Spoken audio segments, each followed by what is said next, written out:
If you want to generate AI videos from images using the new Kling 2.6 model for free, Artflo is the way to go. Just start a new project. Upload your photo into the input node. I'm using this SpongeBob pic as an example. In this input box, just type your prompt describing what you want to see. Drag from this circle into the empty space to add a video node. Here you can pick your model. I'm going with Kling 2.6. You can also choose to have sound or go silent to save credits.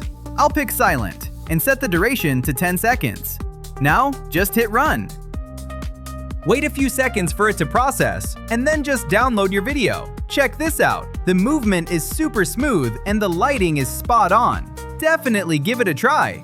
To get more free credits, just invite your friends using your referral link. They'll give you 200 credits for each one.